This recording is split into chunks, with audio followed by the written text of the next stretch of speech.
All right, we're in a series called Frequency, Tune In, Hear God. And I want you to turn to two passages of Scripture, all right? Turn to Exodus chapter 19, or another way to say that is open your Bible to Exodus 19, and then put a marker at 2 Chronicles chapter 20, all right? 2 Chronicles chapter 20. So we'll begin in Exodus 19, and then we will flip over to 2 Chronicles chapter 20. We talk about, as you're finding those passages, in theology you talk about some terms that are fairly familiar to theologians, and that is the general and the specific will of God. The general will of God and the specific will of God. I want to relate those two terms to the voice of God.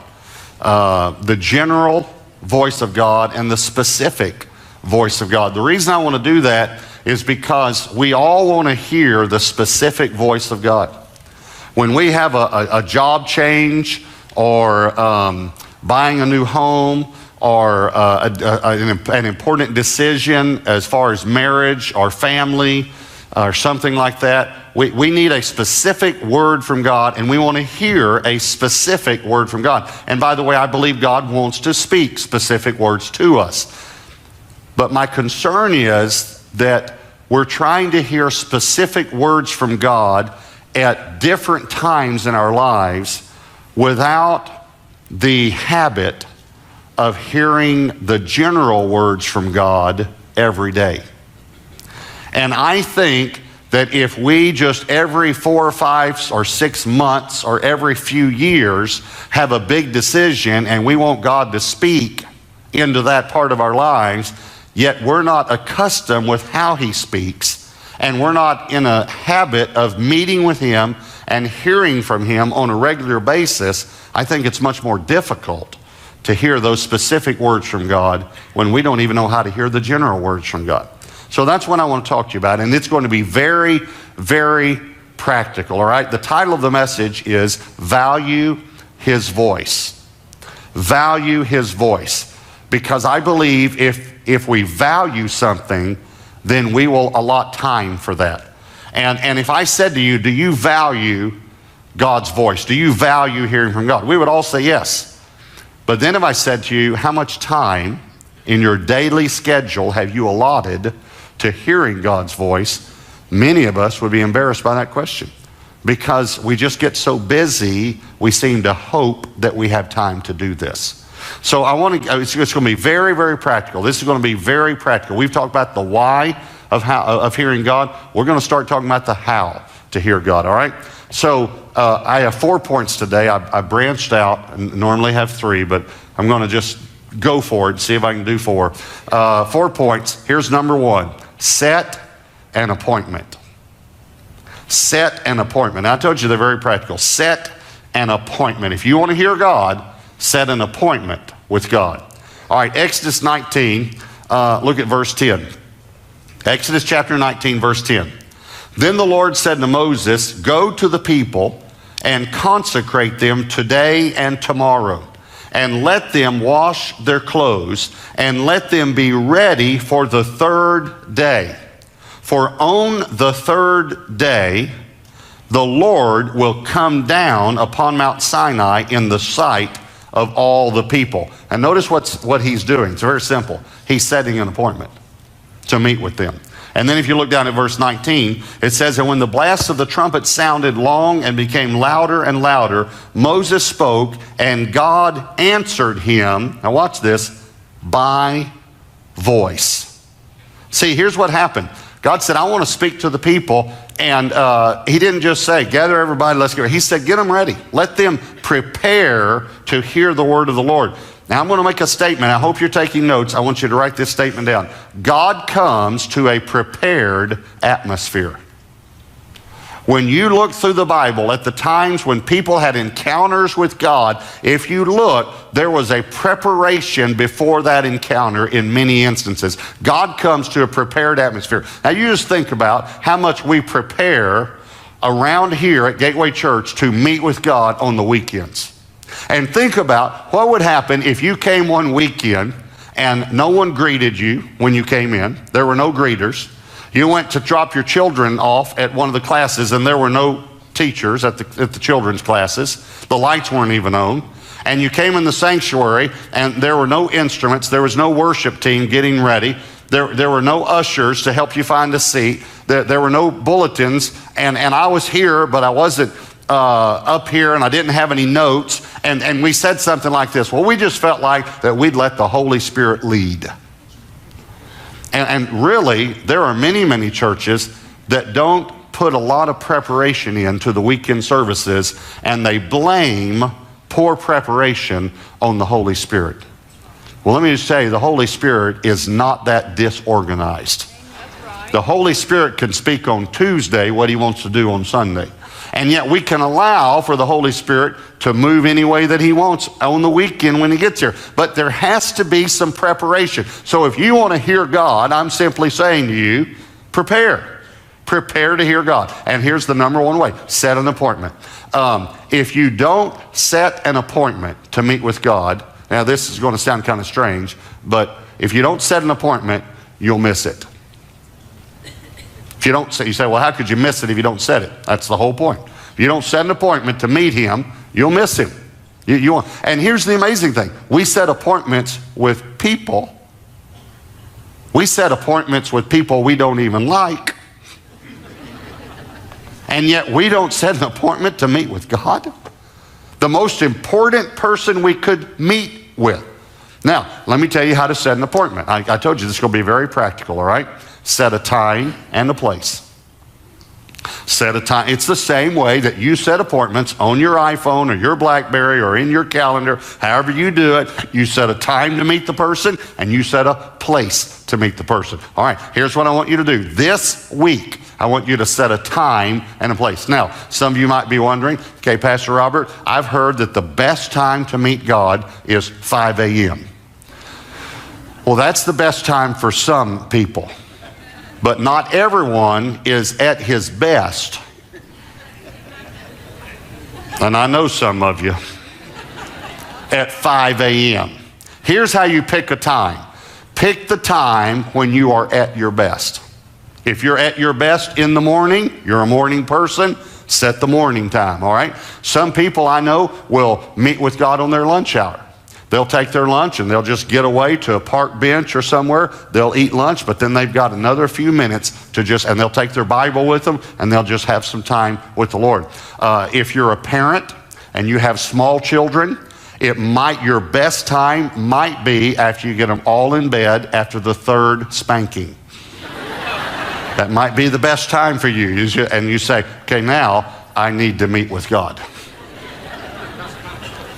So this week, this is your assignment. Set a time and a place.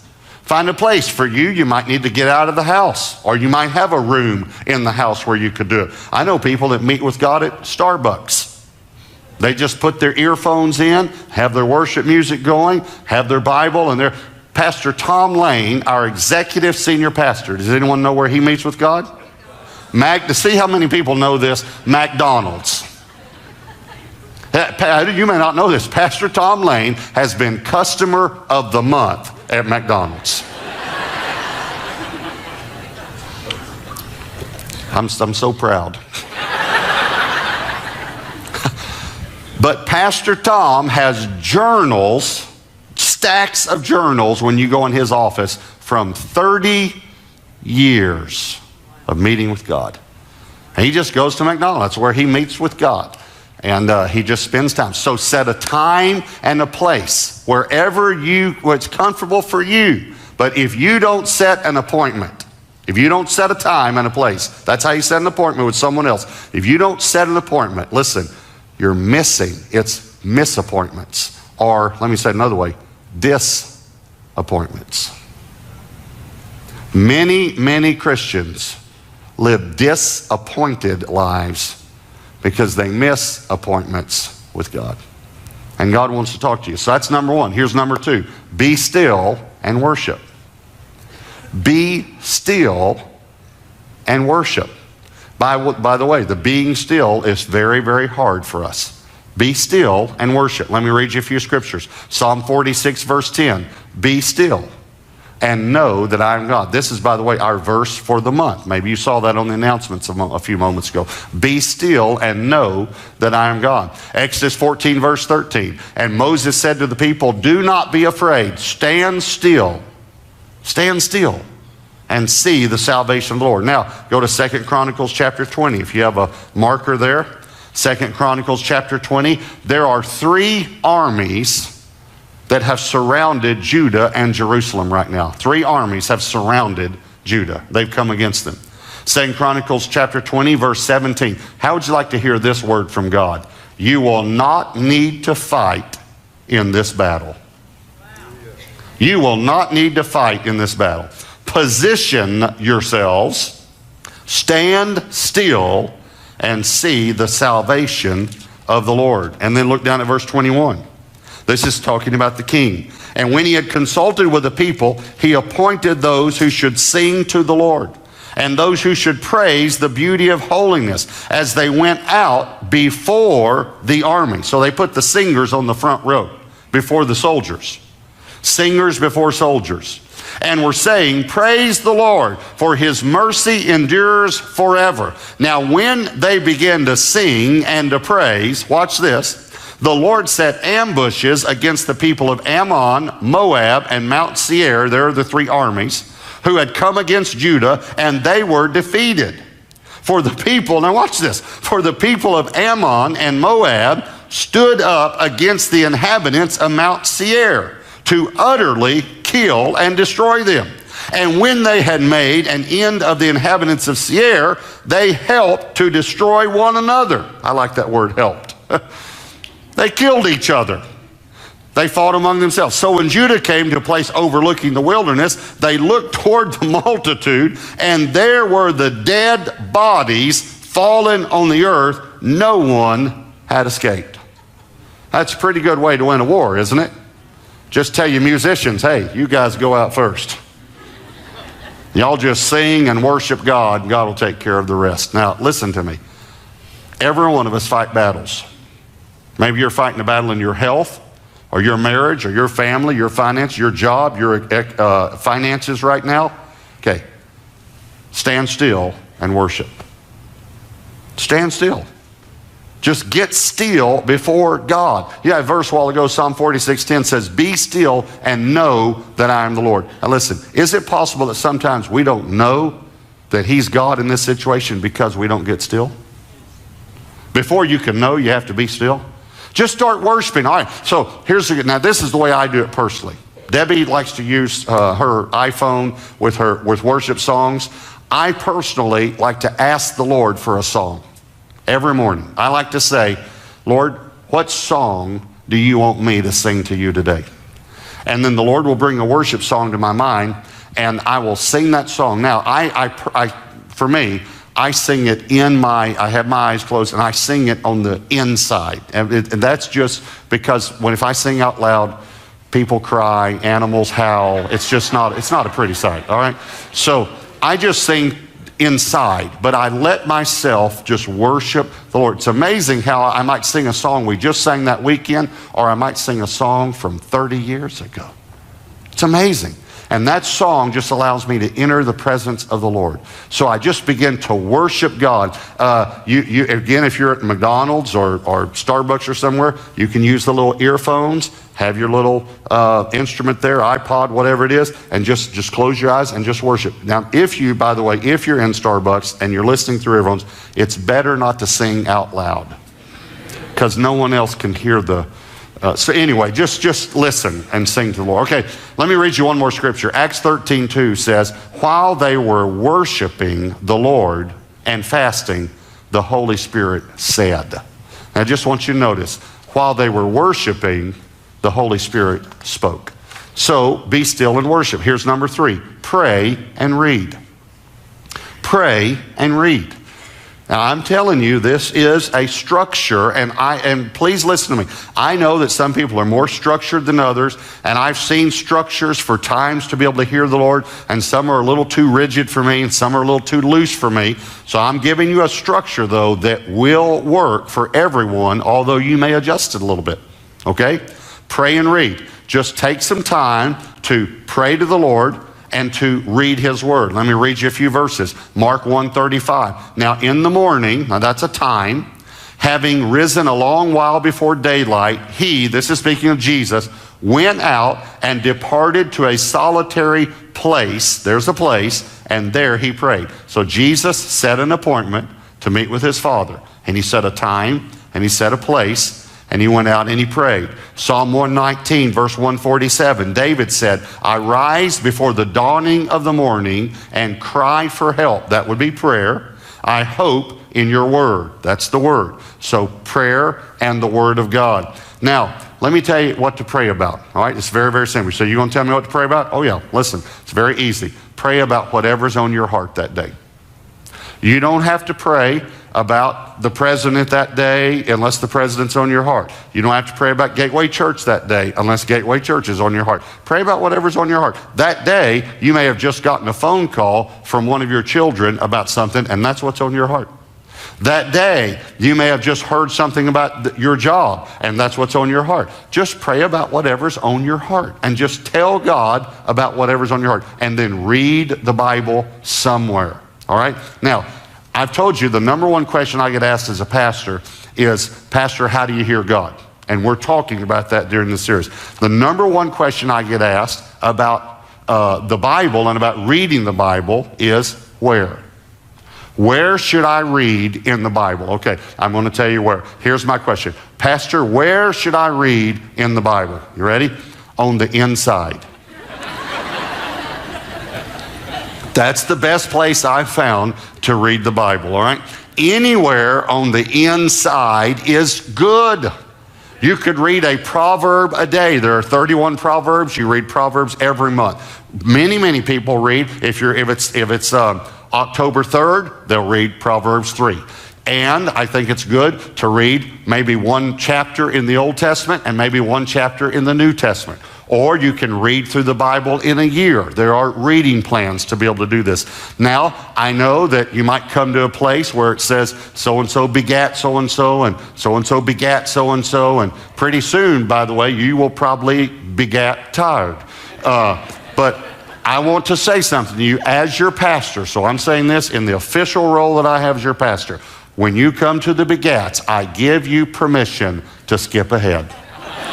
Okay? You have permission from a man of God, you can skip ahead, okay? Just read somewhere in the Bible. Read the Gospels, read the book of Acts, read the prophets. Just read somewhere in the Bible. I promise you, God will speak to you. Now, here's number 4. Listen and write. This is very important. Listen and write. Listening seems to be the hardest thing for us to do. But if we learn to do it, we'll hear God's voice. Now let me tell you a few things about writing, by the way, listening and writing. Let me read you a few scriptures. I'm going to read the first one out of the Message. And by the way, when I say read somewhere in the Bible, it would be good to get a New Living Translation or the Message or an NIV or something that is a dynamic translation rather than an exact translation, because it's easier to read. And this is just reading. This isn't studying. This is reading. So get a version that's easy to read. So this is Psalm 45:1 from the Message. My heart burst its banks. He's talking about his time meeting with God. Spilling beauty and goodness. I pour it out in a poem to the King, shaping the river into words. Here's what he's saying. When I meet with God, my heart just seems to overflow, and the best thing I can do is just write it in a poem. I just write like a poem to the Lord, to the King. That's what I do. I just write what I'm hearing. And we have, by the way, 150 of those poems that David wrote right here. 1 Chronicles 28, verse 19. This is David talking about the building of the temple. All this, now he's referring to all the details of the temple. All this, said David, the Lord made me understand in writing, by his hand upon me, all the works of these plans. Here's what he's saying. when I would meet with God, God would just speak to me about things about the temple, and I would just write things, and as I would write them, I would understand what God was saying. Habakkuk 2:2 says, then the Lord answered me and said, write the vision, and make it plain on tablets, that he may run who reads it. The best way I know. Now listen, this is very important for me to say this to you. The best way I know to learn to hear the voice of God is to write when you're meeting with God. Write it. Now let me tell you how to do that, all right? Write your prayers. Instead of praying your prayers, write your prayers. Lord, I'm concerned about my daughter. You know that she seems to be going a different way. I pray that you will bring friends around her that will encourage her in the Lord. I pray that, God, that the friends that would drag her away, that you would get them out of her life. I pray, Lord, that you will bring back the remembrances of her memories of going to church and your presence. Just write your prayers, okay? So write your prayers. Then write what you think. This is important. Write what you think God's answer would be to your prayers. You say, well, how do I know it's God? It's really, don't worry about that. What do you think God's will is for your daughter? I love your daughter. I want to see your daughter come back. I will answer your prayers for you. Just write what you think God is saying in answer to your prayers. And then here's another thing you can write. Write what you think God is saying to you through the scripture you read that day. Let's say you read one of the Proverbs and it talked about how a wise man seeks counsel, and a wise man holds his tongue, and a wise man learns to control the words that he says. So you say, you're right, I think the Lord is saying to me that I should seek counsel in the decisions that are facing me, and that I should learn to speak wisdom instead of foolishness. And you just write these things. Listen to me, after a while, you'll be surprised. You will be shocked at how fast you won't even be able to keep up. And many of you have had this experience. God's speaking to you so fast, you can't even keep up fast enough to be able to write what he's saying to you. And then years from now, you'll have volumes. But here's the thing, not just the volumes, you will look back and see how God directed your life. How God helped you make the right decision when you needed to make that decision, and you'll look back and say, thank you, Lord, that I showed up for our appointment. Thank you. Now, let me read you one more verse. 1 Samuel 3 verse 1 says, now the boy Samuel ministered to the Lord before Eli, and the word of the Lord was rare in those days. I want to zero you in on the word rare. The word of the Lord was rare. Now, this word rare in the Hebrew has the connotation of limited supply. Like we would say something is rare, it's limited. But that's a secondary meaning. The primary meaning of this word is valuable and precious. The word of the Lord was valuable. It was valuable and it was precious. And another way to really say it was valued. The word of the Lord was valued. People valued hearing the word of the Lord. Now I want to ask you something. Do you really value hearing God's voice?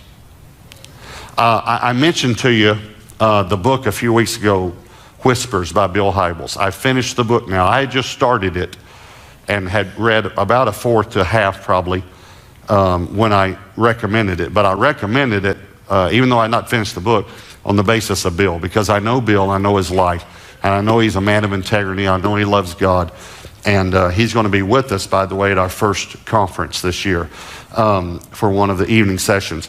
I knew if Bill wrote this, it was going to be powerful and wonderful. And so there is also, by the way, I want every member of the church to get one. Now, let me say something. I'm sorry about this, but we sold out again this weekend. We had hundreds of books at all the campuses, and the greedy people that were here before you. So we'll get more, okay? But if you want to go online, if you just can't wait, go to Amazon.com or wherever, and Willow Creek or wherever, and get them. It is an amazing book. It's the best book I've ever read on hearing God. Let me just say that. There's a whole chapter in here about how to hear God for parents hearing God. Let me just say this. Any of you have kids? Okay, if you have kids, you need to hear God. You really need to know how to hear God. So it's awesome. So please get it. We'll have it again next weekend. But there's a DVD series that goes along with it that was, I guess, for leaders. We never had that here in the bookstore. But I got that DVD series, and Bill tells a story about a man working a job in advertising that talked to him about having the time to be able to do this. And I thought, you have to hear this. You have to hear what happened when this man set aside time to hear God. And Bill calls the voice of God whispers. Those little, all of us have heard the whispers. And so I want you to hear this story about what happened in this man's life who set aside time to hear the whispers of God. Over the years, I've tried to coach people how they can get into a position where they can maybe hear more promptings from God. And this gets a little on the practical side of things, but sometimes that's what you have to do. I remember coaching our whole congregation on these basics one day, and afterwards there was a young advertising executive who approached me after the service, and he said, "What kind of world do you live in that you could actually spend time every day, like meeting with God and listening for whispers?" He said, "I don't live in that kind of world. I commute to downtown Chicago, leave the house at 5:30 in the morning, get back at 6:30 at night. I just can't make room for that kind of thing in my life." And I said to him, "Well, I make room for anything in my life that I think has value. And I think listening to God and hearing his promptings and whispers has a value. So I'm not trying to compare my schedule and yours. I'm just saying I've made room for this in my life. You've got a choice to make in your life." And he walked away. I thought maybe I'd never see him again. Many months later, he came down and saw me after a service, and his countenance was different. He just looked a little bit more centered and maybe a little less frenzied. And he said, "I wondered if you and your wife would come over to our house for a dinner." And I said, "Well, I'll have to check with the boss, but I'll get back to you."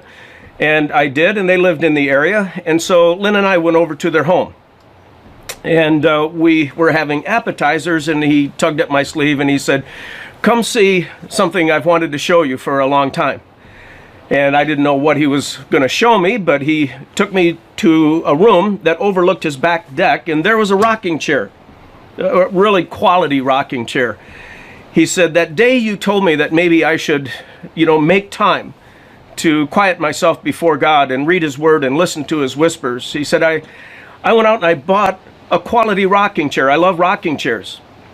And I decided I would make time in the morning to sit in that rocking chair and overlook my back deck, have a cup of coffee, and just read God's word and see what would happen. And he said, "I've been doing this virtually every morning since you gave me that challenge." Several months later, I was quite surprised. I ran into this man after a church service, and he said, "Could I have a private conversation with you? I'm thinking about leaving the advertising business." And I knew he had been very successful in that vocation. And I said, "Well, tell me about this." And he said, "Well, I sit in that chair every day.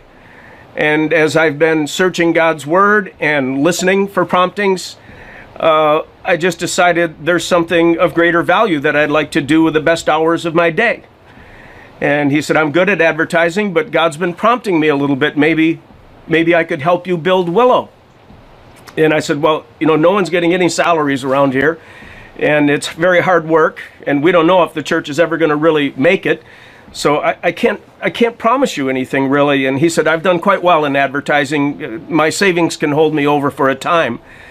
I said, "Well, you go back to that rocking chair and you make sure this is of God, because I don't really want to take responsibility for your life and family." And so, several weeks later, he came back and he said, "I resigned from my position downtown." He said, "I'm ready to come to work tomorrow morning." And I said, "Really?" And he did. And he started working as an unpaid employee at Willow and was a fantastic staff member. And the church was able to get a little bit stronger, and we were able to pay him a salary, again, as the church began to compile a little more resource. And then it was several years after that, he came into my office and he said, I need to have a conversation with you. I think God's prompting me to leave Willow and help a friend of mine start a church in Colorado. I said, where did this all come from? He said, well, you know that chair, I still sit in it every morning. And my friend really has a heart to start this church in Colorado, and he needs help. And he said, God's been prompting me. I think I'll go back into the advertising vocation out west, and maybe I can earn money to support the start of that new church. And I said, really? You really think God's telling you to do this? Maybe you should go back to that chair for a little while and get confirmation of this kind of thing. And so he did. And several weeks later, he came back and he said, God confirmed this is what I'm supposed to do. So in just a few months, he packed his family up and he moved to Colorado, where he got a job in advertising and gave most of the money from his salary to the launch of that new church. And you would think that this story has a happy ending, but it was only a few years after the launch of that church in Colorado that he was sitting in that same chair one day and absorbed a doctor's report that said cancer had enveloped his body and it didn't look good. And he brought that doctor's report right to that chair and prayed over it and asked God to do a miracle. And a miracle in his case wasn't going to happen, but he asked God to give him peace that passes human understanding. And God did answer that prayer. And he faced a very difficult and painful death from the strength that he gained every day in that chair. And there came a day when they had to move him out of that chair and put him in a hospital bed. It was a very tough day. And he wasn't in that hospital bed very long, and he died. The family asked if I would fly to Colorado and give the eulogy at his funeral. I did. It was a very tough thing to do. He's a fantastic guy. After the funeral was over, I talked to his wife, and I said, what are you going to do with that chair? And she said, well, we're going to keep that chair in the family. God changed Tom's life in that chair. God whispered to Tom in that chair. And she was saying, we'd like to pass that chair from one generation to the next to the next. But never underestimate what God can do in a chair or in the front seat of a pickup truck. Some of the carpenters who attend our church just meet with God and listen for whispers, front seat of a pickup. Some people do it on a commuter train going downtown, and other people will do it in a coffee shop. It doesn't matter where so much, just that you devote the time to quiet yourself, to listen to God, and to be open to what He might say to you.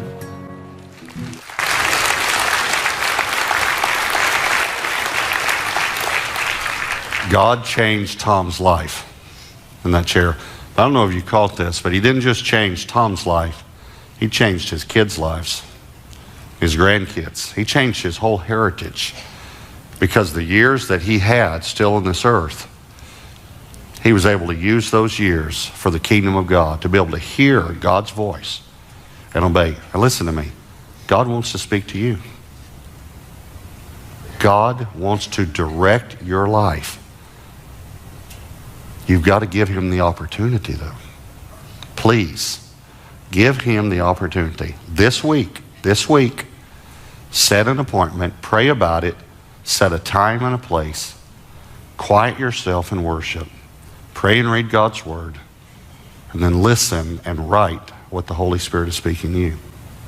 I want you to bow your heads and close your eyes. Every week I end the message with, what's the Holy Spirit saying to you? But I really believe that we know what the Holy Spirit is saying to us through this series, and that He is saying virtually the same thing to all of us.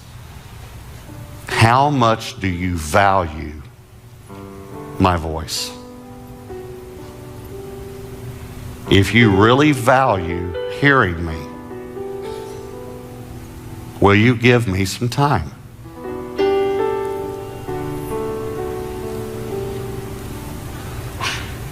God wants to speak. The question is, do we want to hear?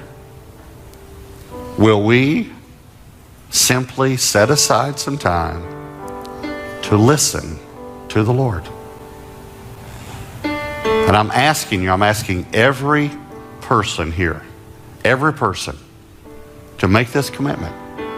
And please don't feel bad if you've made a commitment like this somewhere in the past and you've gotten away from it or you haven't kept up with it. And there will be days that you might not be able to do it. Maybe some days, but more than not should be our commitment. So will you make that commitment? And will you give us the opportunity to pray for you? If you're here today, no matter which campus you're attending, we want to pray for you. If you're going through any type of difficulty, and we all go through difficulties, maybe in your family, maybe in your marriage, maybe in your finances, maybe your health, maybe your relationship with God, maybe you're here and you feel like you've walked away from God or you feel far from God. We want to help you. We want to pray for you. We've all gone through that. You're not alone. You're not a big bad sinner because you don't feel close to God. We've all had moments like that. And the Bible says that if we'll pray with one another, support one another, then the Lord comes through. So I want to encourage you. Again, no matter which campus you're attending, in just a moment, we'll have leaders here at the front at every campus. And we'll stand. And when we stand up, it just makes it easier for you to be able to slip out of the aisle and to slip out of your seat, to come to the aisle and just come to the front to one of the leaders. Don't be embarrassed, all right? You don't have to be a member of Gateway Church to come for prayer. You don't have to be a member. This is for anyone. And many of us have come to the front for prayer before because we need prayer for something. So if you need prayer for any area of your life, then when we stand up, just step out to the aisle and just come to one of the leaders. When you get down here to the front, you'll see some leaders. Just walk right up to them. Just walk right up to them and just tell them what you need prayer for, okay? Holy Spirit, I pray that you'll draw every person at every campus that has any prayer need. In Jesus' name, amen.